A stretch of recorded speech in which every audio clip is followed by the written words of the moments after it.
Yours. Mine? Is it better since I fixed your problem? It's beamy. What do you mean, how's my life? What kind of question is that? I'm asking you, is your life better because I turned that thing around? Oh, yes, it's better. Thank you. Oh my god. Sorry, I forgot you were doing slow. something. Need some coffee. Can I have coffee? I'm just playing with the lights. This is really cool. Maybe I won't have Jolene on. I'll just play with the lights. Should play with Look at this. You have filters on there? Look at this thing. It's a jellyfish. Look. See right next to my face? Mm-hmm. Now you have some random hairs. Yeah, some purple hair. Purple hairs. It's like a planet. Look, it's like a planet. See, got the potholes and shit. Okay, let's find Jillian. Where she be? I like that as a staple for the rest of your videos. Forever. Okay. Sounds good. Jolene's birthday is today, so everyone needs to say hello to her and be nice. Okay. She's 54. Don't tell her age. She told it on Facebook, so I'm free to tell it to you.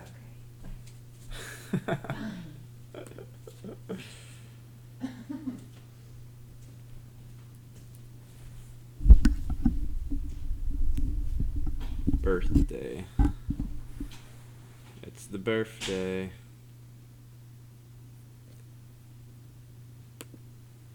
I don't know if I'm gonna continue with this light show. Maybe.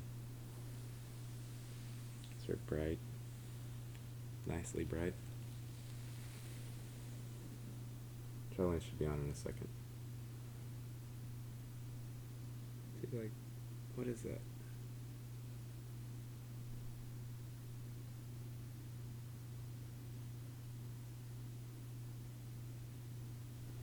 Lights are so strange.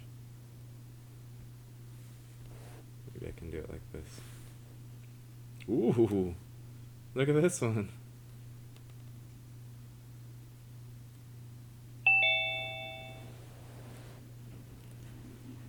Hi. Wait, I can't hear you.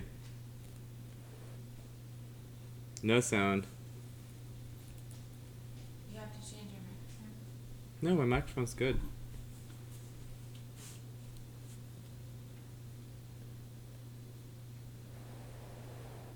I'm just playing with light over here.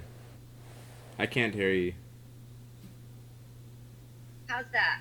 Ah, yes. Yay! Happy birthday. Happy Thank birthday. Yeah. I'm wearing the hat. I'm wearing the crown. This is good. How do you feel? This is the first birthday in my entire life. That I feel real, authentic in my soul and whom I'm supposed to be. Yeah? Yeah. Well, that's great. Yeah. I've done a complete transformation of everything, Gary. Everything in my life.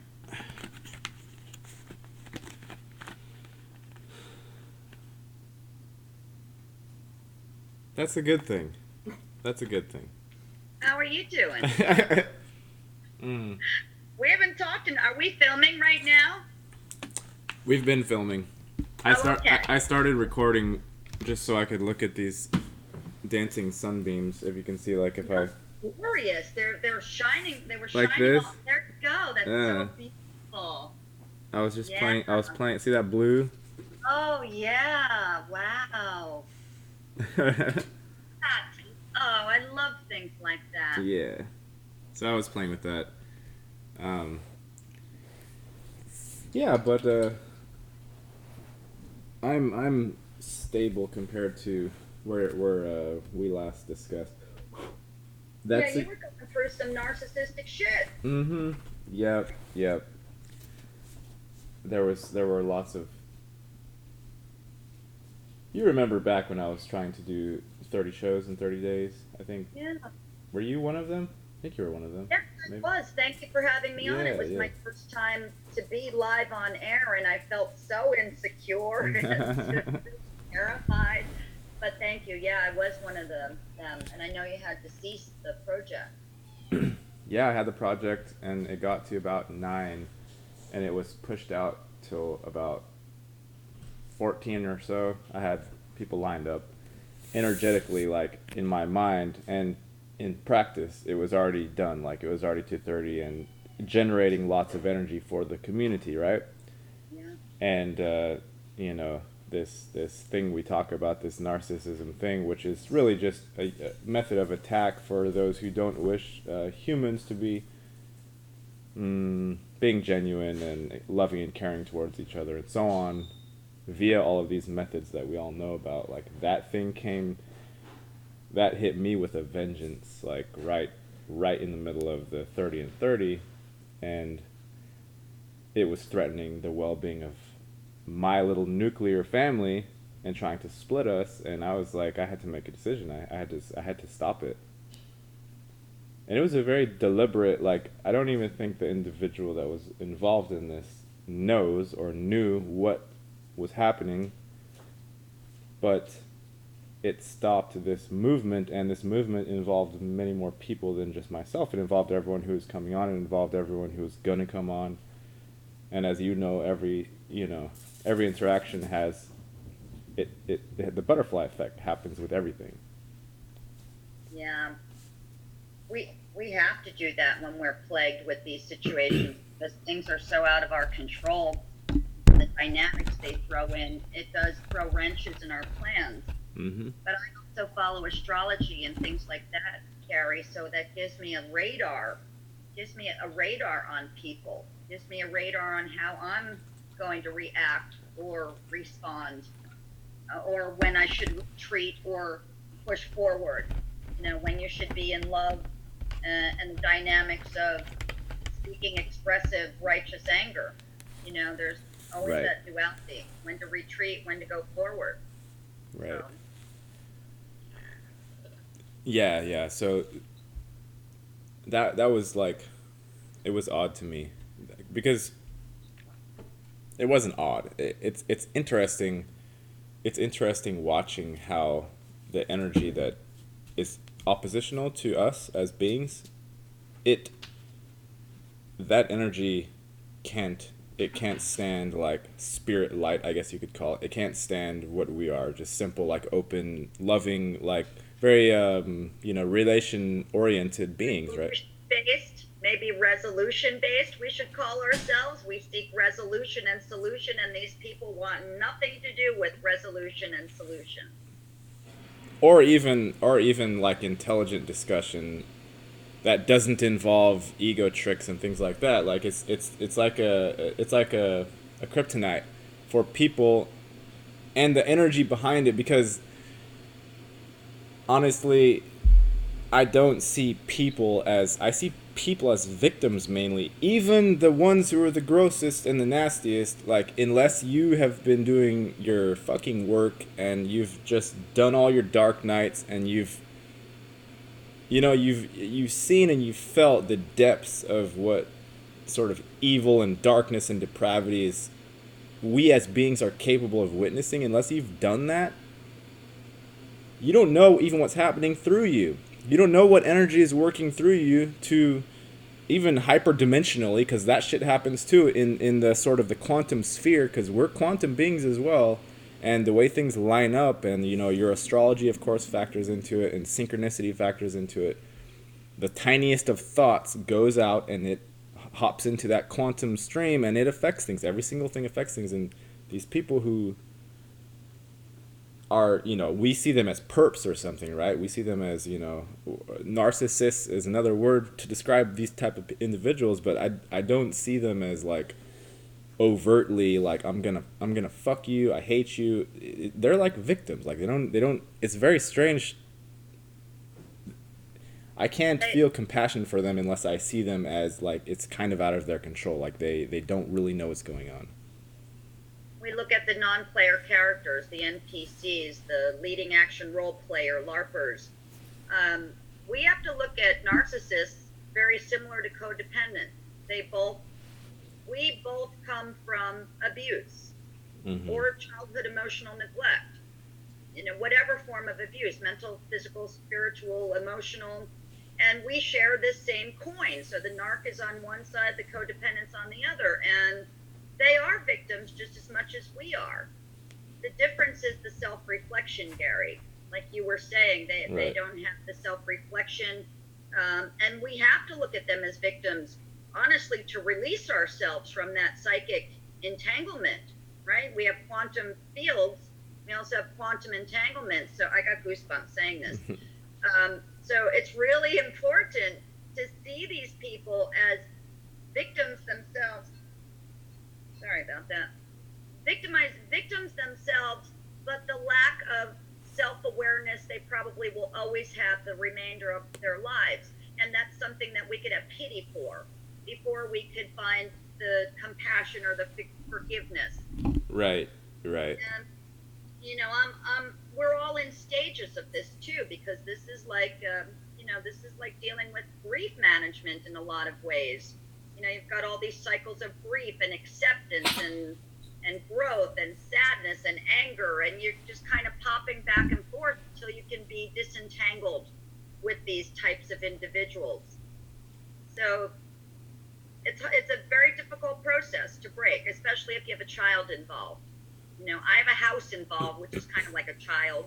But when you have a physical child involved, I give you guys so much credit because you guys go through so much shit sharing a child with an NPC. And I classify an NPC as someone who is not capable of going inward to self-reflect, to take self-accountability, to be able to compromise, to be able to communicate effectively.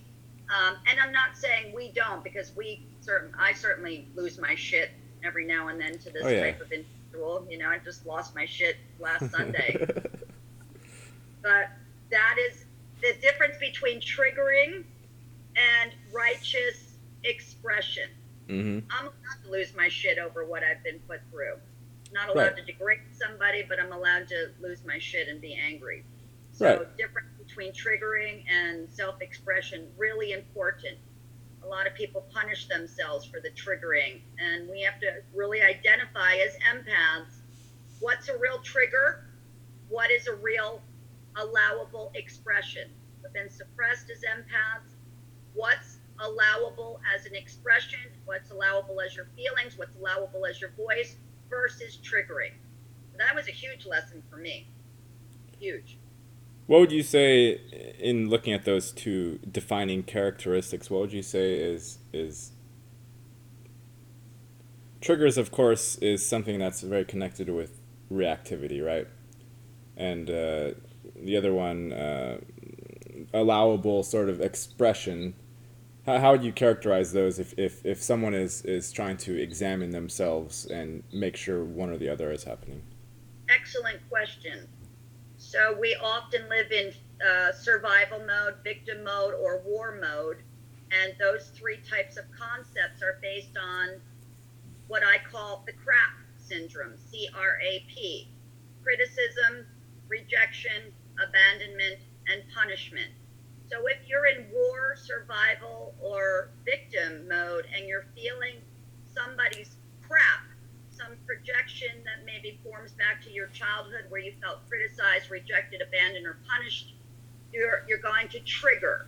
You're going to react in a war victim or survival state. The righteous expression is different. It's composing yourself, knowing your boundaries were stepped on, and expressing it in a manner where you are no longer feeling the crap. You're no longer feeling criticized, rejected, abandoned, or punished. That it is your healthy expression because perhaps your rights were taken, or perhaps you've learned to stand in your boundaries and somebody has completely overstepped them. So there's a different level of reaction and no guilt or shame attached to it. No guilt or shame, no survival, no war. Well, maybe there's still a little bit of survival and war. Maybe it's more of your warrior coming out, that your centered self. Right. So it's not based on something from your childhood or something from the past experience with these individuals. It's based on your authentic, centered being, knowing that you had your rights taken, and you're presenting it in an angering way. Whatever their response is, it doesn't affect you because it's not a trigger anymore. It's an expression. You don't need to prove yourself. You don't need to feel unworthy. You don't need to feel shame. You don't need to feel punished. You're expressing your rightfulness. Does that make sense? Yeah. It's kind of also like being able to express without expectation. Expectation is a big one. Yes. And if you have that, then that puts you into the position to feel the criticism, right? Because then you now have put yourself into the dependent position. Now, if they don't react, right there. Yeah. Like, to express without expectations is where you're expressing versus a trigger. With a trigger, you're expecting outcome. With an expression, you're not. That might be the simplicity of it. yeah. And that goes back to fear, really, as far as I can tell, because we're infinite. Like, this is an infinite thing. Even though we're in avatar bodies and it's like it looks like there's sort of specific things going on. If you just examine yourself for 2 seconds, you see every moment is infinite. Like, there's opportunity to go so many different directions in each and every moment. And the fear response comes from it's conditioning. It's conditioning to remember back to specific traumas, and with the intent to avoid repeating those. But if you think in terms of like what the word infinite actually means, it's like it would be difficult for you to maneuver yourself into experiencing that same trauma over again. It's very difficult if you were making an attempt to do that, to actually achieve that. It's something that the fear of having the same thing happen over again is literally the entrainment device itself that steers you back into that trauma state. It's the fear of it itself that does that. Whereas if you're being in your infinite self that is very ultimately creative, you don't even have room or space or time to be thinking back to those areas, right? Yeah. But the space in between from recovering from trauma to getting into your authentic self is a process. Mm-hmm. It's in steps. Yeah. And you're in all these different kinds of patterns, holding patterns, waiting patterns, developing patterns, shedding patterns, gaining patterns, and you're trying to navigate through all of this, right, until you can really feel that connectivity of yourself to that reflective newness versus what was old programming. And it's not to say that old program isn't going to try to step back in and take you in some other way, whether it's a different experience, a different person, different situation. But because of all of those layers that you're healing through, it's a whole lot easier to get out of that mind control that might take you over. It's a much quicker, easier process to deprogram that within minutes sometimes, right? Within seconds sometimes, where it's not affecting you for days anymore or weeks anymore. Or, some people, believe me, I mean, I've been there months and months at a time, years at a time, feeling this oppression from the repetitive programming running through, not knowing how to step out of that fully. Mm-hmm. And we have to recognize that, I think, as divinely connected as we are, or we do every day, that there will be times we falter, we fall down, we get taken over by reaction instead of response. We get taken over by triggers of life. Life is fucking triggering, man. It is, and you can't escape all of it. We do we try to like encase everything in concepts, right? And it's good, it's useful. We need to do it, but the life itself is outside completely of the concept. So like it's like You just have to use them as little guides. You know, they're little guides that they're somewhat relevant in every situation, and they're also not exactly relevant. So you can't just dump them off. You know, like. But it's a constant refreshing. You know, your presence, your essence that is present. It is present. It's not anywhere else. It can't be anywhere else. It never has been anywhere else. Even when you're thinking about other things, you're thinking about them now. You're not thinking about them later on. You're not thinking about them yesterday. Obviously, like you can't be like, I'm considering the future, and here I am in yesterday, but 2 days from now is going to be tomorrow. It's like, no, it doesn't. It just. You know how many people do that though? They're so worried about their future, but they're still like, I've been there, stuck on the past and the repetition compulsion going on in your brain. And that's trauma based, right? The trauma, I learned a lot about the body. I mean, the body traps so much trauma and anxiety and stress and Yeah. ways to relieve that out of your body. Whether it's exercise, meditation does not work by itself alone, folks. You have to release that trauma. Exercise, TRE, EMDR, EFT, hypnosis, affirmations, counseling. Can you explain some of these acronyms? I don't know what's EFT? What does that mean? EFT is emotional freedom technique, so it's like the tapping on certain areas of your body, right? And that helps release the trauma. You can also do EMDR, which is watching a metronome go back and forth while you're bringing up your trauma and recalibrating the left and right hemisphere. You can also do it with this type of motion. So whenever you're feeling very stressed or anxiety, you have to really recalibrate the hemispheres of the brain with the EMDR. It's a eye movement, desensitization, recalibration therapy. The TRE was formed from the Desert and Gulf War soldiers who came home with CPTSD or PTSD, and they're known as trauma release exercises or tremor release exercises. And it's a series of 8 postures that you do. It takes about 20 minutes, and then you lay on the floor and your body tremors. So it can tremor the anxiety and the stress and the trauma out of the cells through the tremoring. And a lot of people shake when they go into anxiety, right? They shake.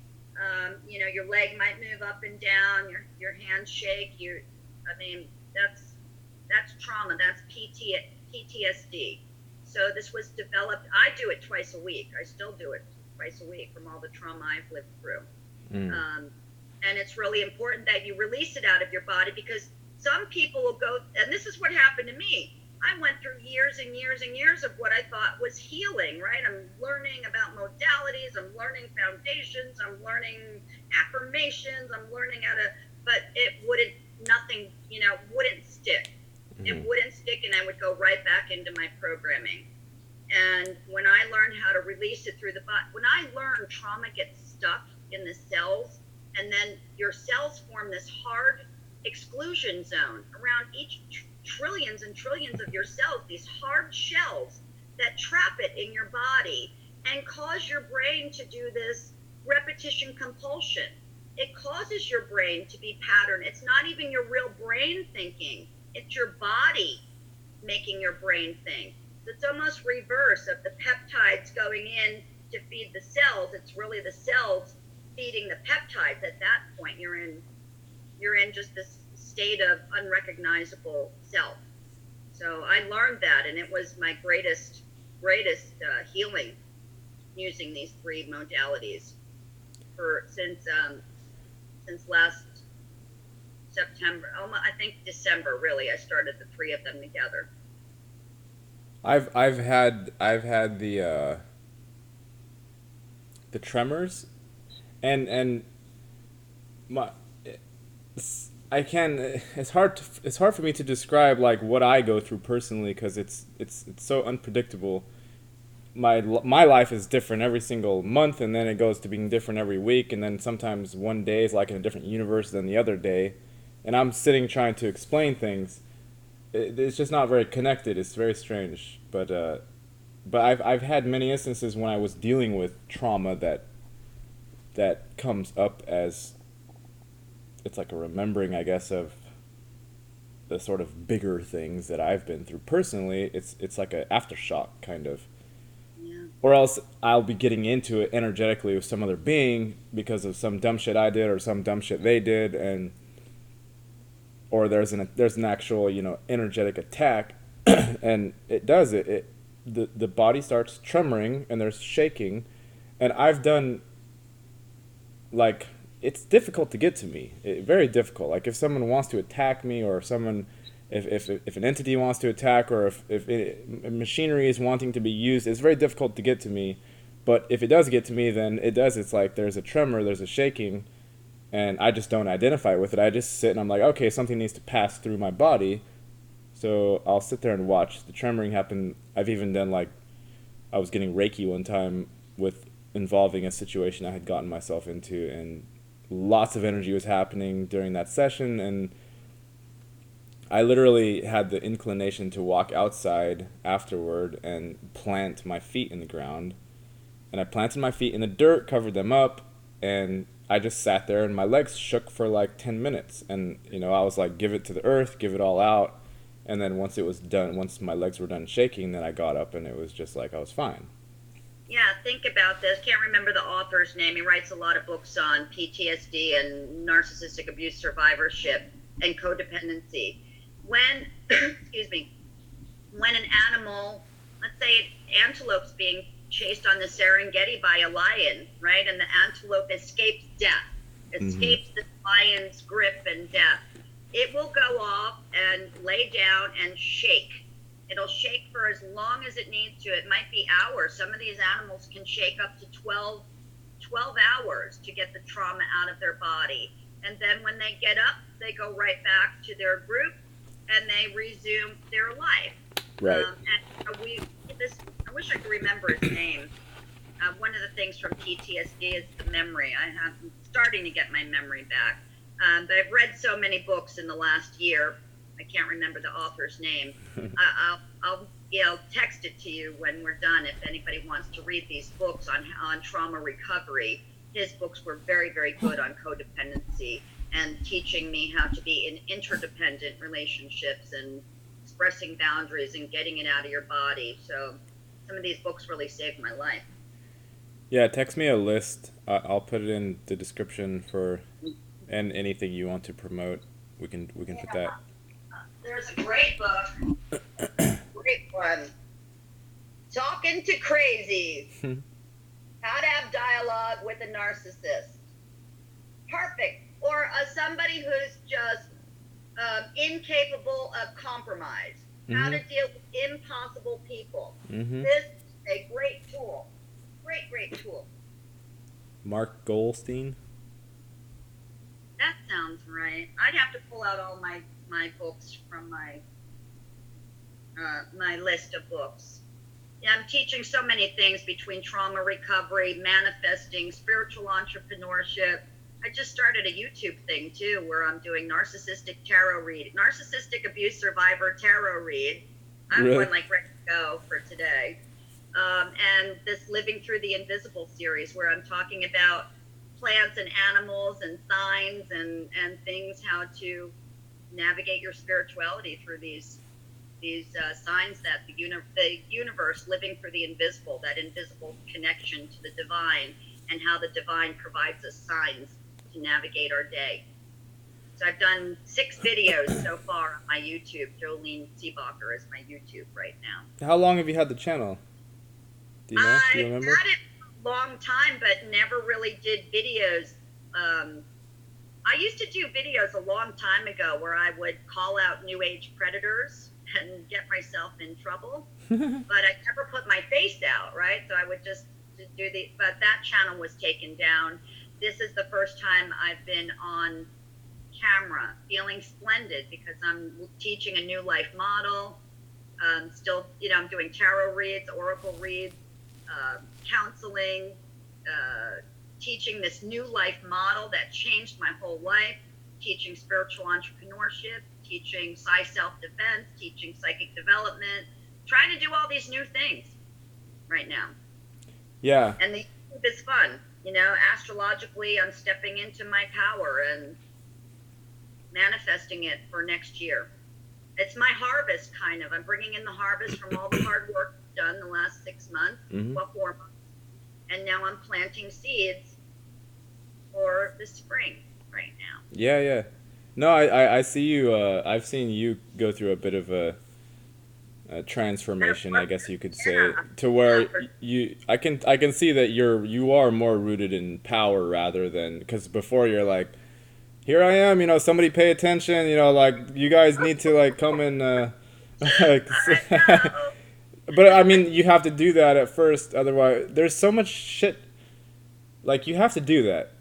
I mean I can't even describe how there it's too vast of a spectrum that goes into whether or not someone is seen. The algorithmic bullshit suppression tactics aside, even aside from all of that, even if you actually have like a group sitting in front of you and you know what you're saying is going to them to some extent, you know, the ones that aren't dozing off or whatever, still there's like it's still a crazy thing to try and make sure that this balance of idea exchange is happening correctly and you're not overstepping your bounds in terms of what you actually have to offer. There's just so many parts going around, like it's difficult. There was a lot that came with that, though, from being suppressed with my voice for 53 years, you know, well, 50 some odd years, right, of being silenced or squashed for what I had to say.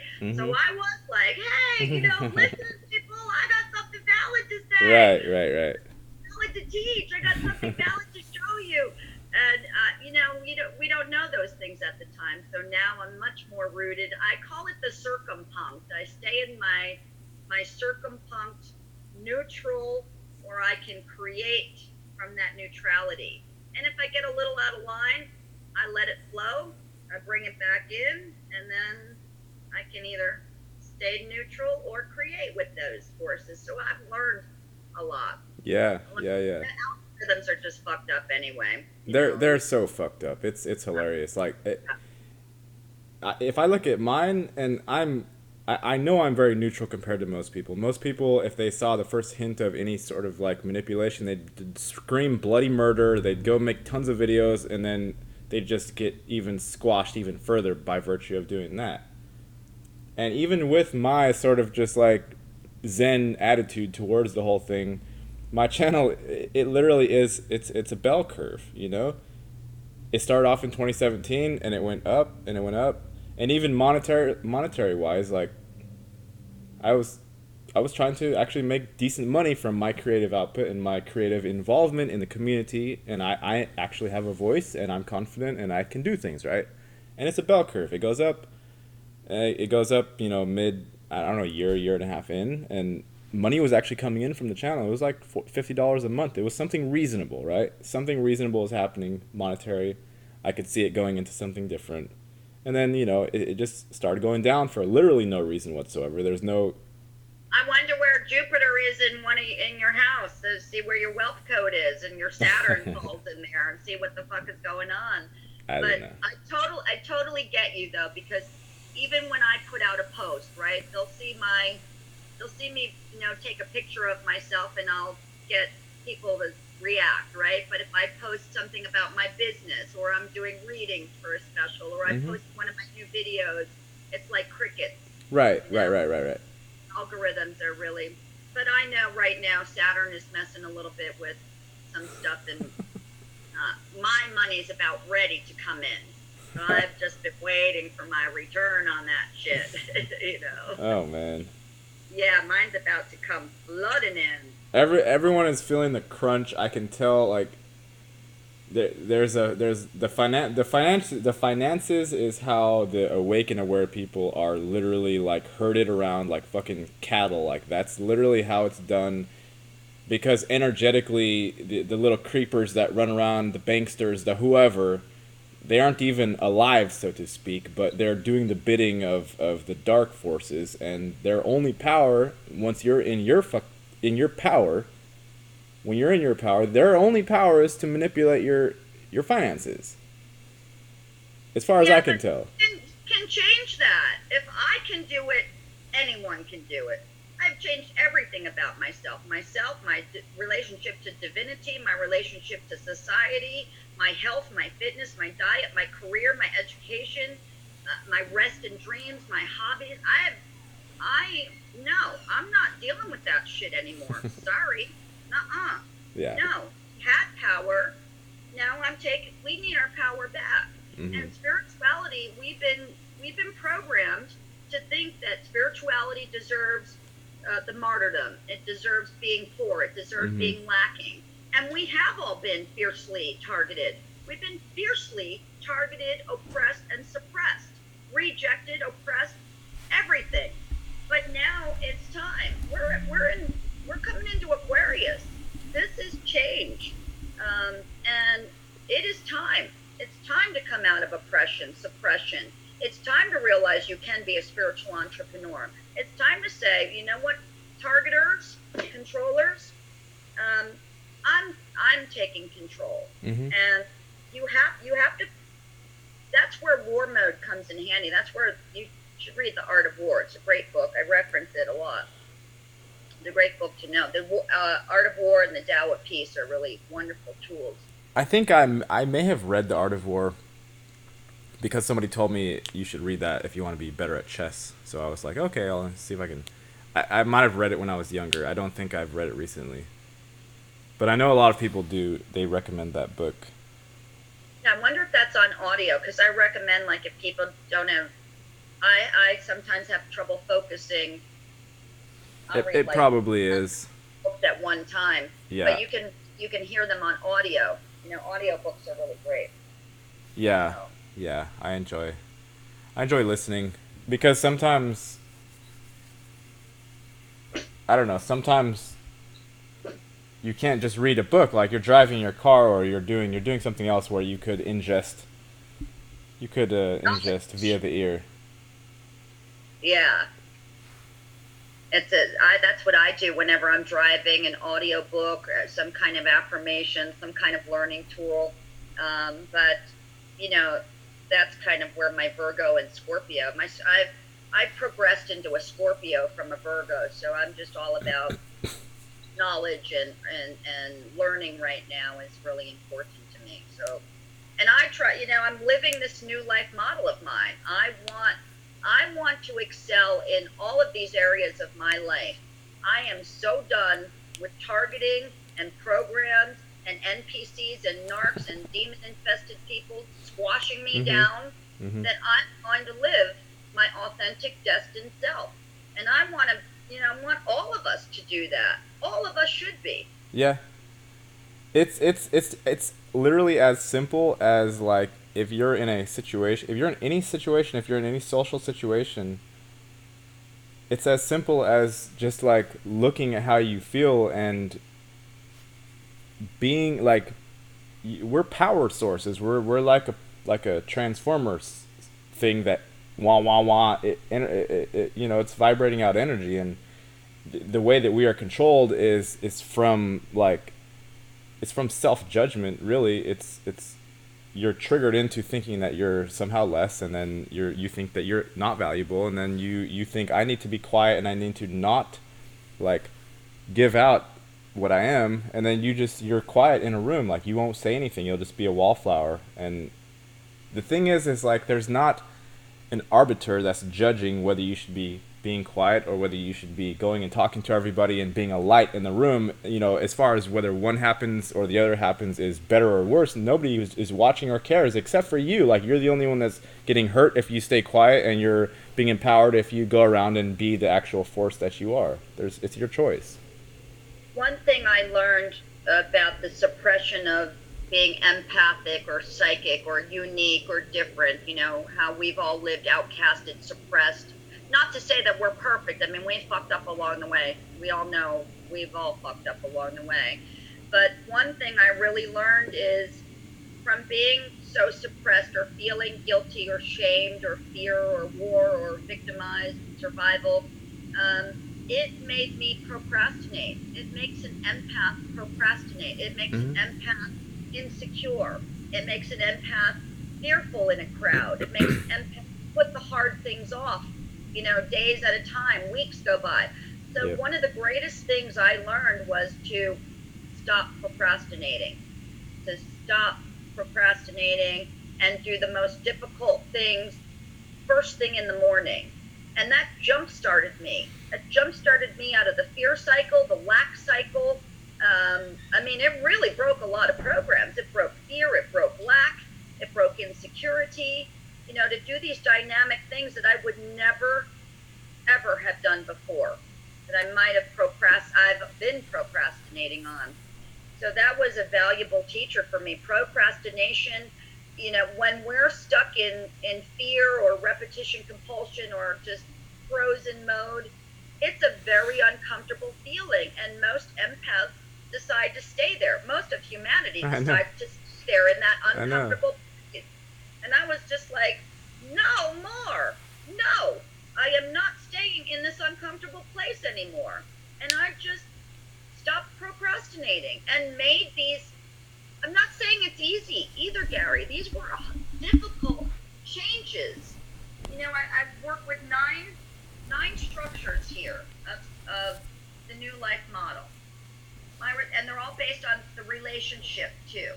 So the relationship to myself, the relationship to my divinity or the divine, my relationship to society and friends, my relationship to diet, fitness, and health, my relationship to love and my spouse or my boyfriend, or making love to myself if you're single, my relationship to my family, my home, and my responsibilities to my family and my home, my relationship to career and education, my relationship to fun and hobbies and trying new things, and then my relationship to rest and dreams. So I took those 9 areas of my life and I transformed the shit out of all of them. I changed everything. I changed everything because I was so tired of living targeted, in pain, suppressed, angry, fearful, rejected, war mode, survival mode, victim mode. I'm in thriving mode because of this hard work. And it's not easy sometimes, but it's worth it. Worth it. It's one or the other, right? Yeah, but we ask ourselves, why do we procrastinate this? Why do we procrastinate those 9 areas of our lives? You have to go back and ask yourself why. It's being suppressed as a child, or neglected as a child, or abused as a child. Did that neglect and abuse carry on into your relationships, your intimate relationships? So where do you cut that off, and where do you begin transforming? Because everybody can talk about it.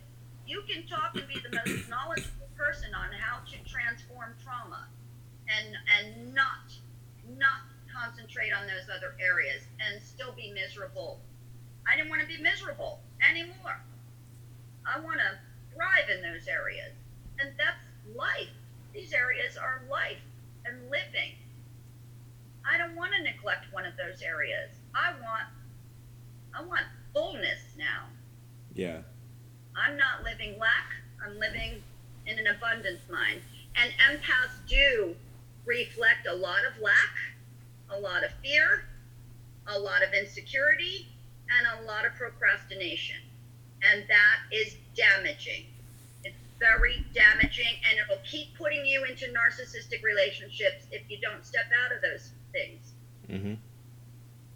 I don't mean to be so passionate, but no, passion's good. I'm passionate about this because I'm seeing major changes in my life. I mean, I even look different. I look at myself on my videos and I'm just like, this is the first time I feel safe on film. I feel pretty, I feel so dynamic. I feel rock and roll, I feel so good. Good. And I'm not Get afraid it. Spread it. I'm not afraid, and I could give a flying fuck about whatever anybody thinks about me that's going to hate on me or try to oppress me, because ain't allowed anymore, because I've become this girl. Wait, who's that? Who is that? Nine of Pentacles. She's like the card in the deck that she's got everything together, and she's like the woman who leads people, and kings want to marry her. She's got her life together, and she can take her king into a kingship and a fucking fruitful everything. You know, dynamic with your life, your health, your love, your friends, your family, your career, your hobbies, your dreams, your travel, your money making. This is where I'm living right now. From this shit. From this fucking crap. 7 of Swords, like a narcissist. Somebody's trying to steal your life force. And we allowed it. We allowed that. Yep. A lot of us. Yeah. I know for myself, I came out of that situation. Yeah, we allowed it. You forget how to live. Like, you forget even that you're trying to live when you're in those situations. And since we're so sensitive about everything, right? Empaths are just sensitive about everything. Little teeny tiny movements we sit and we just it makes into this big giant thing. But you know, like, we do it to ourselves. The narcissist is not sensitive, other than just they need to eat, so they know how to, like, manipulate in order to get their food. But aside from that, they're not feeling those things you're feeling. They're just doing the bull in the china shop thing and taking all the energy, and they're just being nasty. But we allowed it. We allowed it because of the crap, the CRAP, and we've allowed it because of the childhood, the neglect or the abuse. So we've dynamically entangled our lives with our mothers or fathers or whoever neglected or abused us in our childhood. Yeah. I think what I've come to, aside from just being in a meditative state always, that being the goal, to stay present with everything that's going on, because that is you're the core, so stay aware of that. But it's like, if you want to be doing something, and we are here on Earth in bodies, presumably to be doing something, right? Not just to be sitting in a cave or just meditating, but carry both of them, carry the meditative state, and there's nothing stopping any of us.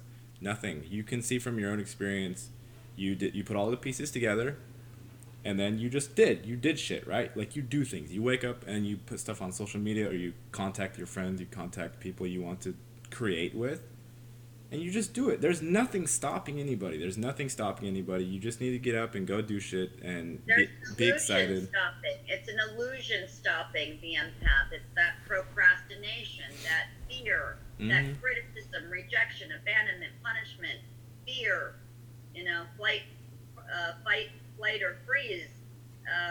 So there's really an invisibility barrier, but it still is very real. Still is very real, especially if it's trapped in your body. It's not, a lot of people do struggle with this, Gary. They may try to heal from very damaging abusive relationships, whether it is your family or friends or siblings or spouses, bosses even, I forget what I was going to say, but I'm sorry. No, I was going to say, it gets, you can try to heal over that, but if you don't understand how it's trapped in your physiology, many people like myself could go on these healing journeys. I come from tremendous abuse since I've been 3 years old. Survived a lot, and 3 narcissistic, intimate relationships, 3 of them, 3 marriages, lots of trauma. If I didn't understand how to release it out of my body, I think I may not have been able to do these breakthroughs, to really transform, or push myself past procrastination to concentrate every day on those 9 areas of my life. I concentrate every day to make sure I have my checklist, Did I concentrate on myself? Did I have my relationship with divinity? Did I work with NPCs today and my friends? Did I work on my health, fitness, and diet? Did I work on my boyfriend today? Or work on my relationship, loving myself, romantically. Because if you're not partnered with someone, you still have to romance yourself. Right. You have to take yourself out to dinner and dress up and make love to yourself and do simple things. So if I didn't concentrate on all of these 9 areas without procrastination, I would still be maybe in that perpetual mode of reliving what I've lived through for 50 years.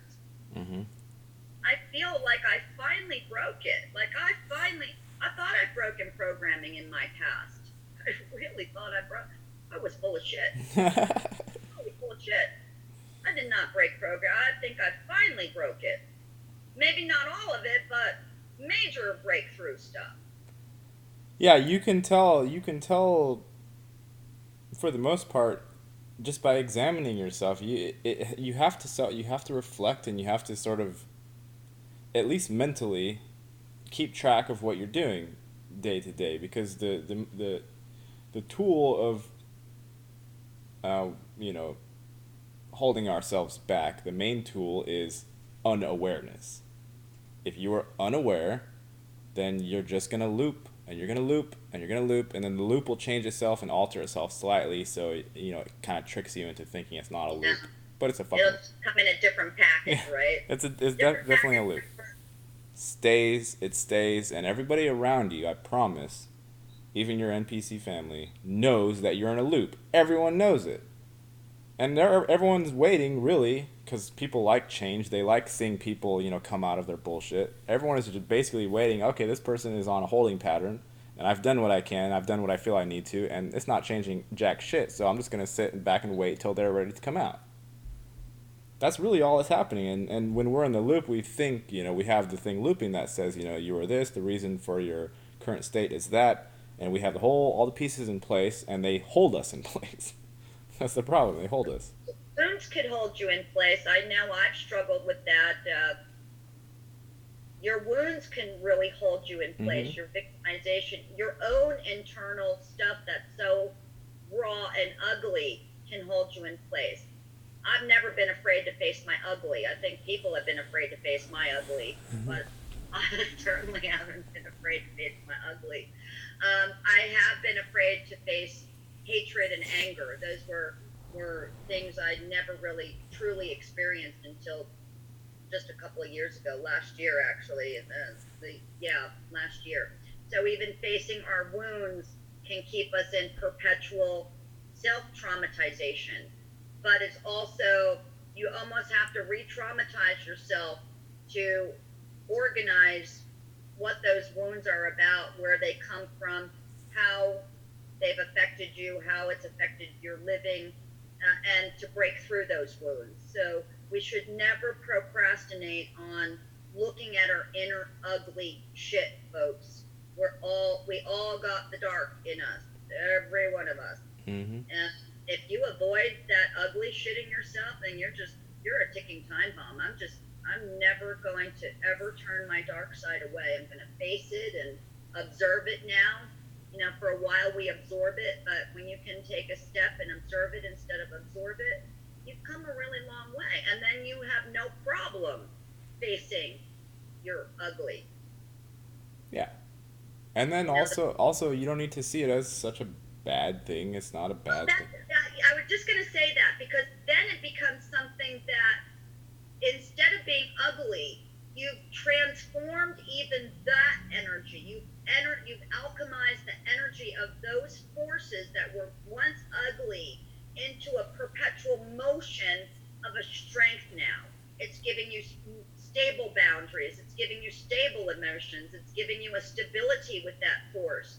But it'll also give you a power behind yourself to stand as a warrior, to use those quote-unquote negative forces to be a productive force that you can now manage and not look at as ugly. You're looking at it as a very productive thing, because because we do own that duality. We do own the Yeah. dark and the light. Yeah, yeah. And if you suppress one or the other, you're going to have to face either one, including the narcs, including those people. They will eventually have to, maybe not today, maybe not tomorrow, but they will have to face it in one way, shape, or form. Yeah. Everyone has to at some point. That's the law of the universe. It's the law of correspondence right there. I think sometimes we forget, especially with how unfair lots of the world just seems unfair lots of times. It seems highly out of whack and unbalanced, and all the wrong people have money and positions of power and all of these things. It looks like that, but you just have to feel back into yourself, feel the balance, because it can't be out of balance. The overall thing can't be out of balance. Sometimes we get scared. We're like, oh God, like the whole thing is going to be fucked. Like the whole thing, like from the molecular structure all the way up to the galactic structure, all the way back to my own silly self that's floating somewhere in the middle of all of it. You think like the whole thing's going to just blow to pieces or whatever. Like, no, it's not. Even if it blows to pieces, it's still fine. Like it's what it is. It has all these, it's very diverse, like it's fine. You're fine. It's okay. I tell folks, the laws of the universe wouldn't work if we had so much evil overpowering good. Our world, it would just dynamically implode. Mm-hmm. The universal laws, the energy laws don't work that way. Laws of physics don't work that way. I used to think we were living, when you go down that rabbit hole, you could get sucked down that rabbit hole, right? There's a lot of evil in this world, so much corruption.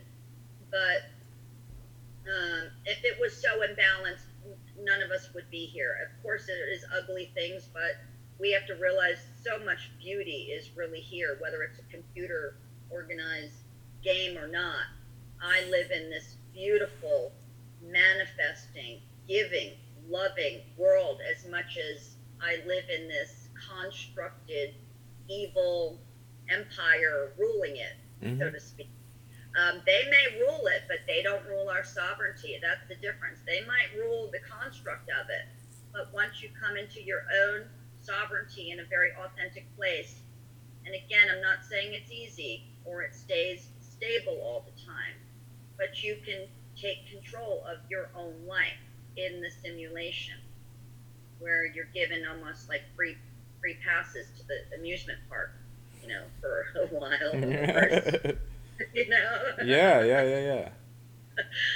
It's what we have. It's what we are. Like, we are literally that free pass. You have it every moment of your life. It's just that we're also powerful in the programming of ourselves that we just get lost in the nuance of it. Like, I can sit and sort of have visions and plans for what's going to happen in my own life, and I can even talk to people. I talk to people about the things I'm trying to do all the time.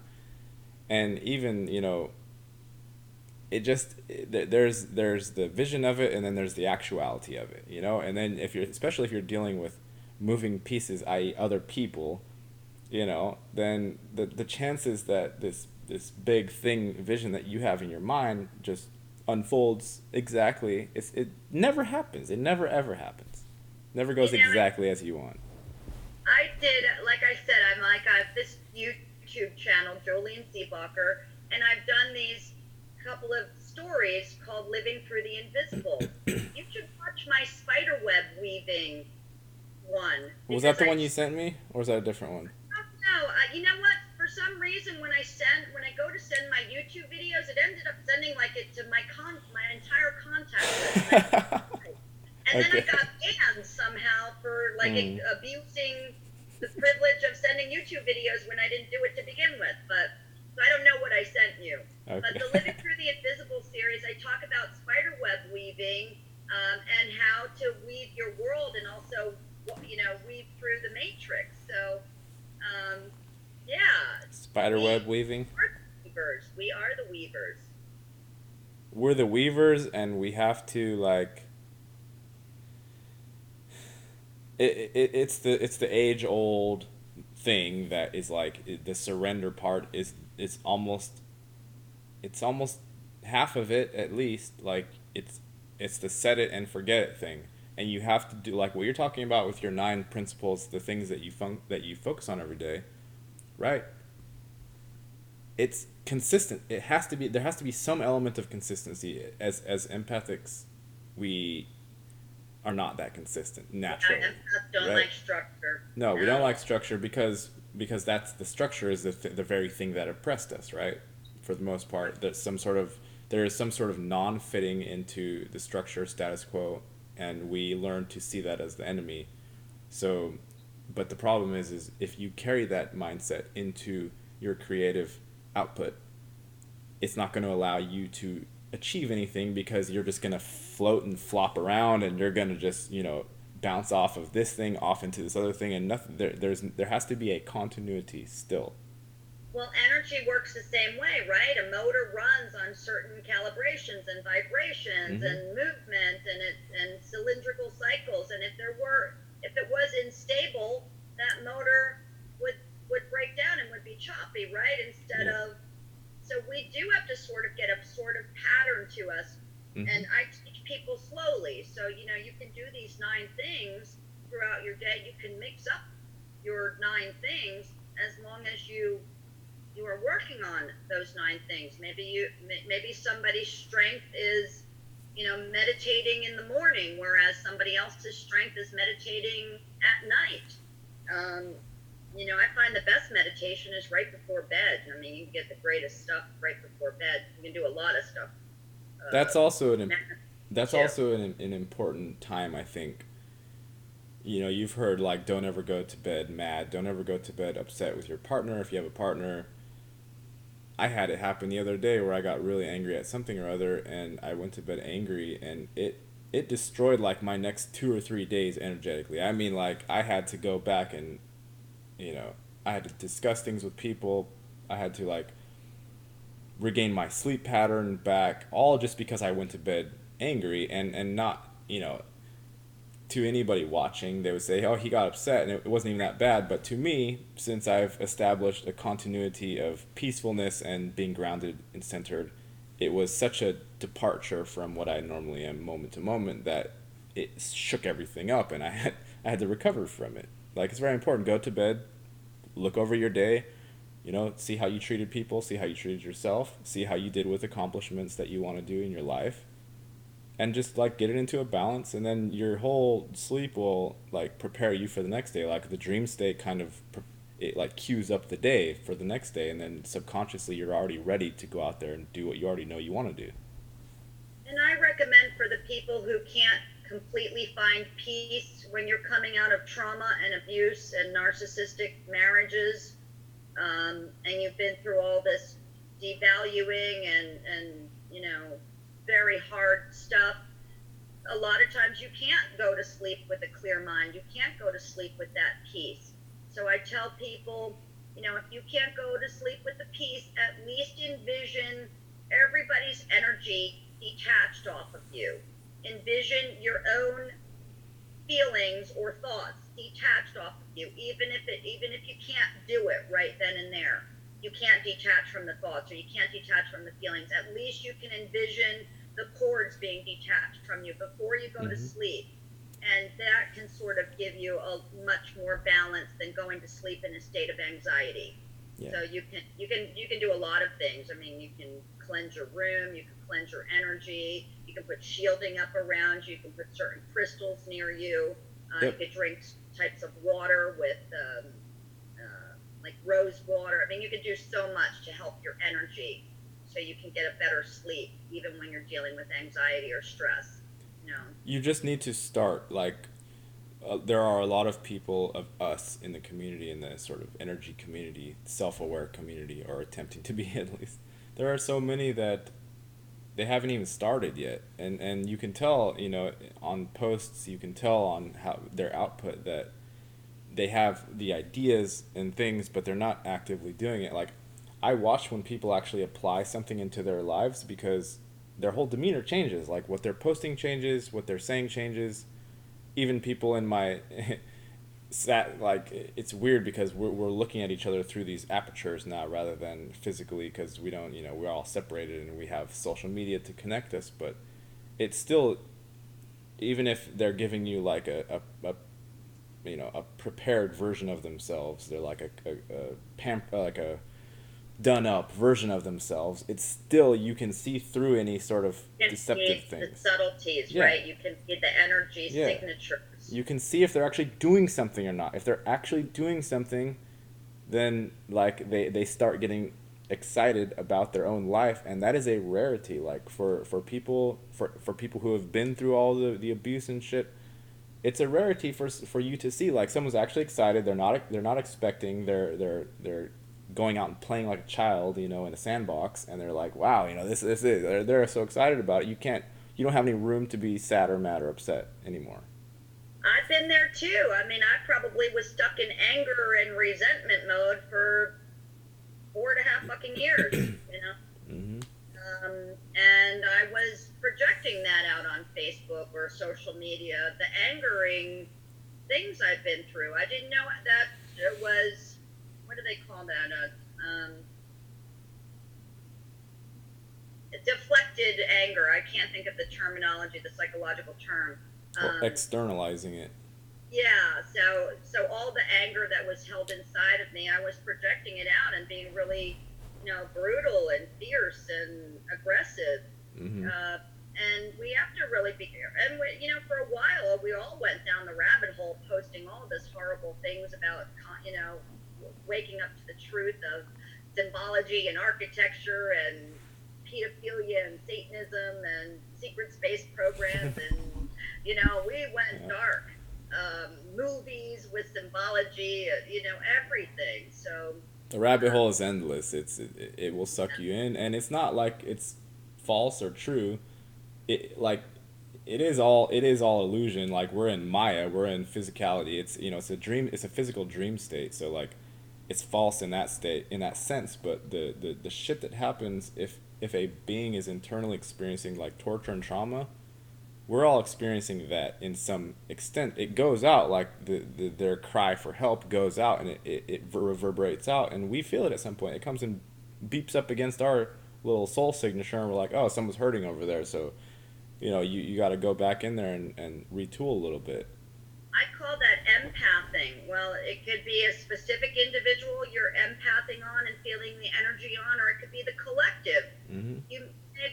This happens to me often. I mean, I'm a psychic puller, so I pull in people's emotions and feelings, and sometimes when I'm least expecting it, I might feel really oppressed out of like happy days. Mm-hmm. And all of a sudden I wake up and I feel dense and thick and the energy of anger or something, and I'm thinking, what am I thinking this for? A girlfriend helped me through this last couple of, for my healing through this darkness stuff.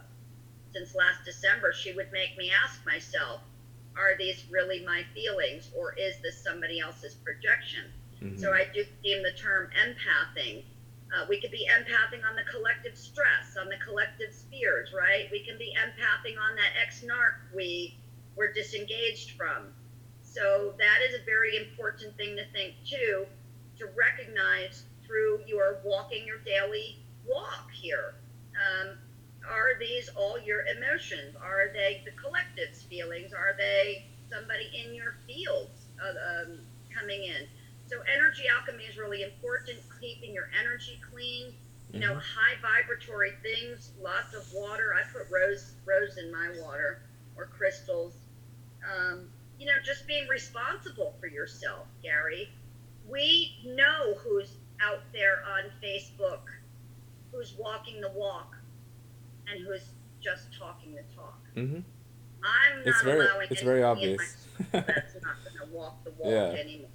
Yeah, there isn't any hiding. If you're empathic and you are in it, you see, it's like laser vision. You see someone and you see exactly where they're at in their path, and you see if they're full of shit with regards to themselves, or if they're at least coming out of it. Like, if they're at least coming out of it, then it's like, oh, I see they're making an attempt, and then you can go in there and you can assist them. You can say, hey, without being an asshole and like, oh, well, fuck you because you've been full of shit for the last 10 years, Right. and finally, I can come down on my chariot and save your ass. Like, don't do that, but Yeah. you can still like the discerning of whether like where the barometer testing of where somebody's at. Like everybody knows, everyone who is aware knows exactly like what you're. There's no hiding anymore. Like we're in a very transparent sort of situation now, where before, at the minimum, people were hiding behind a whole bunch of hats and roles that they had to play, and this sort of thing was happening, and there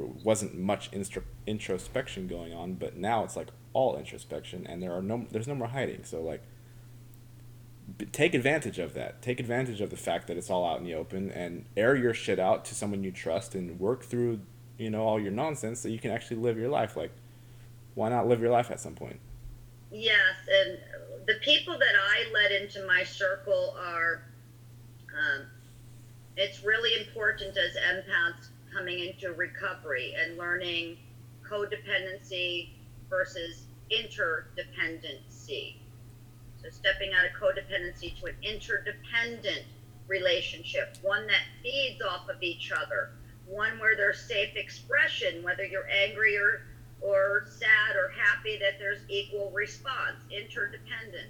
Mm-hmm. So I will work with people as clients in a codependent sort of way, but in my new life model, I'm not allowing them in as friends. And sometimes we have to make very painful decisions to detach off of that, because that type of individual will just reel you back in to draining your energy. Mm-hmm. So to know the difference, when to separate, as much as you care about certain people in our groups, right? We care a lot about these, but we have to realize who truly is healthy for us, who's truly draining us, who's truly using you as a codependent sort of source to feed off of, and who's truly interdependent. So like, I'm not accepting any more other than interdependent relationships in my life, period. Yeah. And that's a huge step for empaths. It's a huge step to take. Scary, because you'll be lonely for a fucking long time, like a good year. You'll be fucking lonely. Seriously. Yeah. It is. It's scary, but it's the only thing at some point. Once you have experienced what it feels like to have the reciprocation, the actual healthy relationship, the equal reciprocation, like even in conversation, it's a thing. It's a give. It's a take. It's a pause. It's a introspect. Like, see how I'm feeling. See how she or he or whoever I'm talking to is feeling. And then there's a dynamic that happens, and it's reciprocal. It's pretty even. It's not supposed to be give on this side and then take on the other side only. Like, once you experience what that feels like, it's very difficult to even imagine going back to a situation where you're just being the giver, and you're being milked of all your fucking energy. Like, it's very difficult to imagine that. It takes some time to develop boundaries to say when you're uncomfortable. If you happen to pull somebody like that in your field as a friend, it takes a while for you to learn to speak. This relationship is one-sided here, so-and-so, or do you realize you've never, let me speak about things? So we have trouble speaking our boundaries. It's really important to step out of the codependent role and be actually able to be, sorry, it's my birthday. My phone keeps going off the hook here. I gotta let you go soon, Jolene. You can go tend to your birthday, people that want to, wish you a happy birthday. All right. Happy birthday again from me and Andrea. And I don't know how I somehow managed to ask you on your birthday, but that's a pretty cool coincidence. I thought it was perfect. I thought it was great. I'm just rolling with it. Mm-hmm. Gary. Yeah. Yeah. So, thanks for coming on. Send me anything you want me to put in the description deal, so people can check you out, or the books that you would like to recommend. Just send it. If anybody could like, share, and subscribe on my YouTube channel, I would love it. Yeah, send me anything you want me to share. Just send it in a messenger, however, and I'll do that. Right. All right, I'm Okay. going to answer my birthday phone. Okay, happy birthday again. Thank you, guys. Thank you, All right, Gary. thank you. Bye. Bye.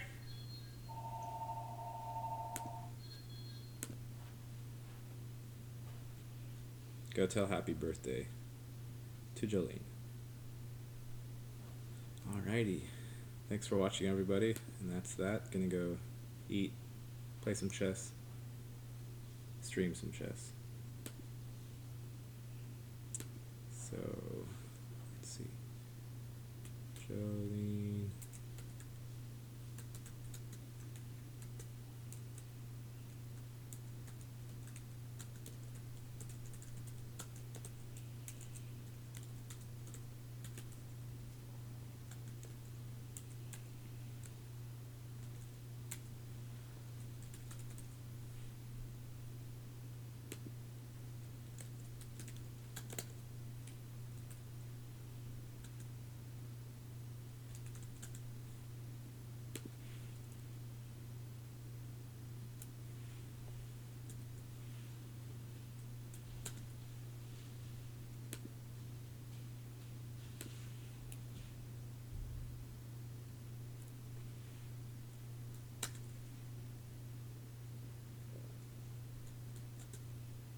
Come on.